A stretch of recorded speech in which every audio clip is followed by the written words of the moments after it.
नमस्कार, मैं हूं वीरेंद्र कुमार झा और आप इसमें मेरे साथ देख रहे हैं खबर तह तक। आज हमारे देश के नवयुवक विशेष तौर पर पाश्चात्य संस्कृति का अंधानुकरण करने में लगे हुए हैं।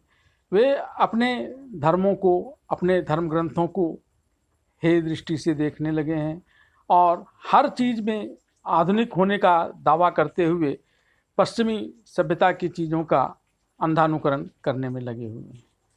लेकिन हमारे देश की संस्कृति, हमारे देश के धर्म ग्रंथ और उसमें भी खासकर गीता, यह हमेशा से अपने देश में ही नहीं बल्कि अपने देश से बाहर अमेरिका जैसे देशों में भी, जो आधुनिक सभ्यता का सबसे विकसित देशों में से एक माना जाता है और जहाँ बड़े बड़े स्कॉलर हुए हैं, वे लोग भी गीता के खासे दीवाने थे और गीता के अनुसार काम करते थे, गीता का अध्ययन करते थे और सुख पाते थे। ऐसा ही एक नाम अमेरिका के एक वैज्ञानिक जिन्होंने एटम बम का निर्माण किया था, जे रॉबर्ट ओपेनहाइमर।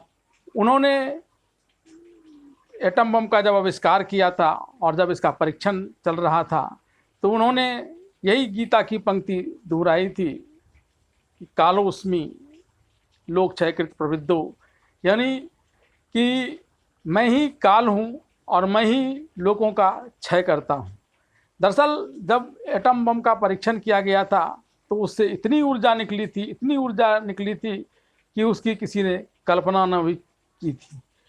सूरज की रश्मि थोड़ी देर के लिए मंद पड़ गई थी और उसके जो धड़कन थे, जो वह लगभग 15 किलोमीटर तक की धरती कांप उठी थी उस परीक्षण से।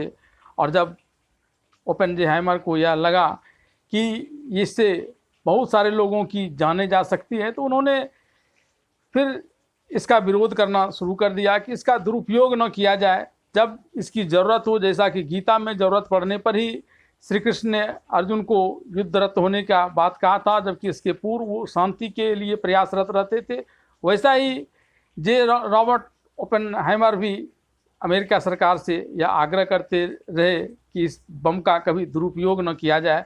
हालांकि उसके एक माह बाद ही अमेरिका ने आज ही के दिन 6 अगस्त 1945 ईस्वी को जापान के हिरोशिमा में पहला एटम बम गिरा दिया था और कहा जाता है कि कुछ ही मिनटों में लगभग 70,000 से ज़्यादा लोगों की मौत हो गई थी। लोग भाप बनकर उड़ गए थे, दीवारों से चिपक गए थे और उसकी जो दुर्दशा हुई थी हिरोशिमा की, वह उसे याद कर आज भी लोग कांप उठते हैं और आज भी कई प्रकार की विकृतियां वहाँ के लोगों में होती आ रही है। और उसके बाद फिर 2 दिन के बाद 9 अगस्त को नागासाकी पर फिर दूसरा बम गिरा दिया।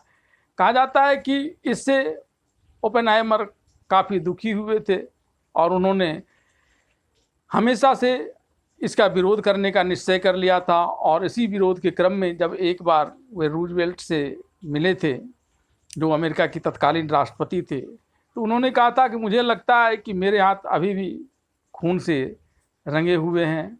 और इतना कहना भर था कि रूजवेल्ट खासे क्रोधित हो गए और उन्हें वहाँ से निकलवा दिया गया और फिर उन्हें गद्दार कहा गया, रूस का एजेंट कहा गया और कड़ी से कड़ी सजा दी गई।